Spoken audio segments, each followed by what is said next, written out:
October 13th, 2017. Tonight, a man, honestly, a man Ontario indie wrestling truly owes a thanks to. He's been slicing bread since you were this high, now giving us a safe, disease-free wrestling ring with no limitations, honestly, man. It truly is a fantastic ring. If you want to learn and explore in, you know what I mean? Not to mention sheltering, mentoring our wrestling youth. The wrestling delinquents of today with nowhere to go. You know, I could have used some of that. So, Rip, first off, on my behalf, I want to say thanks, man. With how much back, knee, joint, muscle pain you must have from all your crazy tricks, now giving us one of the strongest squared circles in the province. So, thanks, man. I appreciate that. Hey, no problem, Zach. Thank you for having me on tonight, and thank you for that introduction. Hopefully I can live up to it. No, it's awesome, man. It's great giving back now, being involved in wrestling as long as I have been, and now running the Hamilton Pro Wrestling Academy and working with my students. And what I see is a lot of potential and a bright future in a lot of them, like you said. And things look good. Things look good, man. Dude, 5 years ago, I'm sure you were in that mode where you're like, you know, I'll go to NXT. I want to hit ROH. I want to do this. I'm sure you had your goals. Did you see yourself really being the Ontario Godfather, being the training school of Hamilton? Like, did it just fall into place? What happened there? It's a bit of both. Like, I still have those goals and I still work towards them. But no, like, I think my focus is really on the wrestling school right now. We've been going for a year now. We already have 20-something students, and a lot of guys, like a dozen of them, are breaking out and really doing matches and working for different companies. And like, I want to put focus and give back, put myself out there for them and get them opportunities. I'm still obviously working towards opportunities myself. I still touch base and do a little bit with Ring of Honor. I did some stuff with them back in May and September last year, and I'm still working towards that stuff. And I've been lucky. This has been a good year. I got to do WWE tryouts back in August this year as well, so not too long ago. So it's been good. It's been good. But like I said, like you said, the focus is on the school right now and working with the next generation. Well, of course, you don't want to give up your goals too, because then you fell into that category of like, if you can't do, you teach. You know, like, you're not that guy. Nobody sees you as that guy. You know, like, very true. I've had a couple people tell me though that I make for a good teacher, so that hits the heart. It feels good. Like old-time Ontario indie wrestling photographer Emmanuel Mello, he came up to me and told me I found my niche. He said that I was always a good pro wrestler, but but it's still, when you're an active performance artist, you still don't want to hear that shit. Like, you know, it's good where you are. Of course. Just chill in the background, you know? Like, nobody still wants to hear that. So still, don't give up your goals just for that, man. You're still doing these kids' wonders, but you still got a bit of mileage to go, you know? Of course, I definitely know. You know what I mean? I'm still going hard every time I'm in that ring, but I'm also, you know what I mean, being smart with what I do, and the body still has a lot of bumps in it. I'm still good to go, and I know there's still a lot of good opportunities coming up. I still have some goals that and things on the bucket list I want to scratch off, so that's all coming up. Well, honestly, man, I gotta say, on the top list, one of the best schools that you can go to in Ontario, because well, anywhere else, like, that's the best place to learn when you have that big class feel. That's what I loved about the school, is that, you know, it's a packed ring. There's so much to do. There's so many different people to work with, as opposed to so many other smaller schools where each class is like, you know, 5 people, right? These kids are eager. They want to show up. They don't care. It's a really scary warehouse. Everybody still shows up on the dedicated days, man. You got a dedicated bunch there. It's wonderful. It's a good group of guys and girls, and like you said, they're just dedicated and they're all eager to learn. And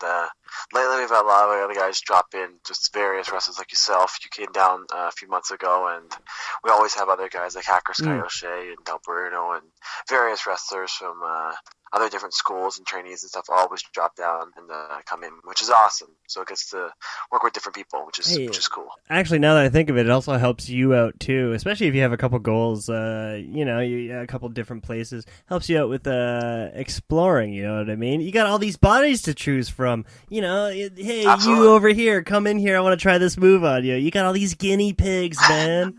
That's wonderful. If I want to try something power move, I got a small guy for it. If I want to try something high flying, I got a big base guy for it. It's perfect, you're right. There's nothing more like masculine feeling than having a guy smaller than you and doing those power moves that you'd never be able to do. It's a great feeling. I agree. I agree. You can relate to that. Dude, as a teacher, you can't pick favorites. I understand this. But say, okay, No. you're doing student shows now. Who is that one student that you think would bring you enough competition to give you that main event caliber match? No, you're not picking favorites. I'm just saying, who is that one person Yeah, I can't. I honestly can I can't keep pick up favorites, but with the Ripper? it's hard to narrow it down. It's hard to narrow it down to one. I can narrow it down to maybe two guys that main evented my last first student show, the Hamilton Pro Wrestling inaugural event, and they've been wrestling around for MCW, Courage Pro. They wrestled at Alpha One. Is BMD, Brett Michael David, and Dylan Daniels. And I picked both of them. I know it's a cheese takeout of it, but I'd have to pick both of them because they both have different things. Brian, which is Dylan Daniels, he has a certain presence to him, the way he carries himself. Yeah. And BMD is one of those guys that he just gets it. He wants it. He's constantly in the ring, always. Every class doesn't miss a class. He's constantly getting better, and he understands it. Oh, he's man. And he's both guys are going to do well, for sure. A beefcake, too. It's great. He's a big guy. He's agile for his size. Both guys are fairly big guys, actually. And they're both, they move around nicely for the size. And BMD is getting known to do his 450 a lot now. People are really behind that. He's 240 pounds, and he's doing 450s. So it's pretty impressive. Yeah, man. Not many people can say they can do that. And they're also going to be this Sunday at, they're working each other. Absolute Wrestling Entertainment, yeah? Yeah, they're at AWE this Sunday, and they're actually not working each other, surprisingly. They've been working each other a lot lately. If I'm not mistaken, I think Dylan Daniels is going to be working Young Miles on Sunday. Okay. And Brett Michael David is going to be working Stratosphere from Superkicked. Right. So it should be good. It should be good. And yourself with Cody Diener, which is exciting at the AWE show on Sunday. Yeah, man, I'm really excited for that. One of those off the bucket list kind of things, you know. So I was going to say it's been a long time coming, and it's going to be good now. It's going to be really good, guys. Get to work together. It needed to happen. It'll be an exciting match, entertaining. Yes, absolutely. And at that point, yeah, when you put two entertaining characters in there, sometimes it gets to be too much. I got plans. I also got pamphlets, so, I mean, it's going to be good. Man, what a stacked card. And here's the thing, you know the guy personally. Yes, I do, yeah. Adam James Martin, yeah. The suit, as he likes to call himself. Well prepared. He's got a stacked card. Well organized. Promoting the show well in advance. Good on you, man, because I can never have that organization bug, so good on you. Pre-sold tickets already securing a deal with the local Kojiko Cable 14. Yeah. Which is awesome here in Hamilton. TV deal already. It's before the first show happens. He's got sponsors. The thing with Adam is, and the thing with a lot of new promoters, they come in just expecting wherever they can, and they don't really have the background for it. Adam might be new to wrestling, but for many people listening, he has a background promoting music events, and he was also working with MMA fighters. He had one of his girls that he was working with got into, if I'm not mistaken, Ultimate Fighter, UFC's Ultimate Fighter. So he's got a background with promoting and being involved. I've been at his side helping along the way back since the summer, so he's doing good things. Man, that's incredible. Well, and especially as a worker, the season ones are going to be a little skeptical when a new guy comes in, like, oh, who's this guy? Too many kids think that it's easy to run a show, and he does not show that. The posters look good. Everything looks prepared. Man, he knows exactly what he's doing. And you don't have like a shitty, you can see it anywhere else card. This is a very unique card that you put together.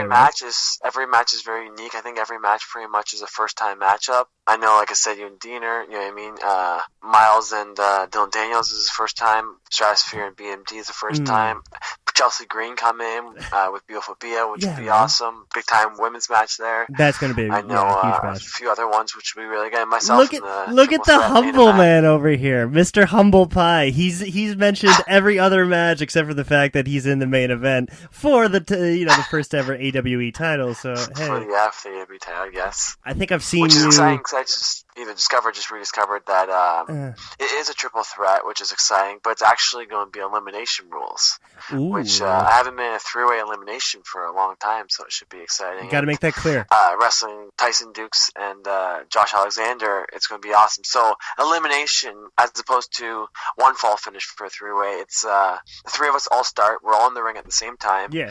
And one pinfall, say someone pins someone, that person's eliminated. because the elimination rules, and then it goes down to the 2 guys, and then whoever gets the pinfall of those 2 guys or submission will win the match. Yeah. And gotta stress that. We gotta stress that from the start so we don't confuse anybody, you know what I mean? Like, right away. Just tell everybody so then we have a fluent match. Make it clear. The ring announcer and the referees make that clear that it's elimination rules, so it's ahead of time that everyone knows that for sure. I've seen you work almost every Neo original except for Tyson. I don't think I've ever seen you do that one-on-one. I'm sure it's happened, though. It has. That was kind of a goal to work with all the Neo guys coming up and watching those Neo shows back in the day. Right? The Tysons, the Danger Boys, even the JT players, and all those guys. It's always been fun. Yeah. I wrestled Tyson, I think, 3 times. Okay. We wrestled each other in our Ring of Honor debuts, which is 7-8 years ago, when we both debuted at a Ring of Honor show in Toronto. Nice. We wrestled each other there, which is a back platform. We wrestled each other in a hometown show in Hamilton probably 9 years ago. And recently, we actually just wrestled each other back in March for MCW in Brantford. That was the most recent one. Nice. Besides that, though, I hadn't wrestled Tyson for a good 8 years. I haven't wrestled Walking Weapon Josh Alexander in a good 5 or 6 years as well. So wrestling with both those guys in a triple threat should be pretty wild. Yeah, but you still have a little dirt on each, just not as updated. Do you see how that works there? Yes. So you're like, that's the thing about Tyson too. You know, no matter what, if you get a W or an L in the end, you still learn something. So I mean, absolutely, maybe you'll get them in the long run, man. But I mean, I'm excited. I think Josh Alexander's one of the best going too. So it should be fun to get in there with both those guys. He's like every promotion on Ontario. Josh Alexander is on it, man, which is like great. So you've got the 2 top guys in front of you, man. So that's exciting. Yeah, I got my work cut out for me, but I got the hometown advantage, and I think I'm in that ring every day training. I think I can back it up. You got the hometown advantage, and you own the ring, so you know that ring like better than the back of your hand. I know the ring. It's true. I own the ring, so I know that ring better than anyone. So and the last time, that's a good point there. I saw you in a match in Hamilton against a Neo guy. You know. Rip was all excited because he had these new yellow tights, and he was working my trainer, his mentor, and super excited for that because the guy was about to retire after this match. And he goes, Ripper goes a little too far out, gets his ass kicked, and first thing you know is his head. And I've never seen Rip's head just like gushing, Gushing, crimson mask, blood all over. These nice, freshly made yellow tights. And then, can you wear those blood again, man? Over. I don't wear them anymore. I did get out. Most of the blood came out, but I didn't wear those too often anymore after that. They were some still staining, but that was exciting too because that was Danger Boy retiring, and that was also myself coming back from my leg injury. That was my first match back from my leg injury. Against Alex York at the time. So I had to witness that live too. Yikes! Yeah, that was hard times. But the pain is memories, not always the best memories. Like that time. Hey, Rip, remember we went to Whitey's Cottage? What a beautiful day that was, eh? I do. We did a great show. I think it was up in Sault Ste. Marie or Sudbury way. Yeah. We stayed over at Whitey, Topher Whiteman's. I don't know if he's still around. His cottage. And, beautiful cottage. You know, it's been the summertime. This is pretty much vacation for us, right? We're just relaxing. I went canoeing. Yeah, we go canoeing. It was a good time. So, what's the best way we could end the night? What did they put on a movie? Watching right? Step Brothers. Yeah, of course. Yeah. Nice laugh. Fall asleep with Step Brothers. And I don't know. That's the thing with like Rip and I. Like that's the one thing I saw with you. We act like preschool children every time. Like I think so. We got a little carried away. Of course. It's just like we got all excited. I think we started wrestling a little bit. I think I put you on my shoulders maybe. For what was Alabama Slam? Alabama Slam, yeah. And then, you know how that move goes where the momentum goes back forward so the guy lands on his back. For some reason, and I don't understand this, I'm dangling in the Alabama Slam, and Rip kicks his heels back as if he were cleaning his shoes off a carpet. Like he kicks his heels back, obviously his heel going straight in my eye. And that's the thing, Rip, no, I don't think that we wrestled that day. I think I had to wrestle the next day with a black eye. And I think so. What a gusher, man. And that's one of my favorite comedy movies. And I've never been so miserable watching such a hilarious movie with this just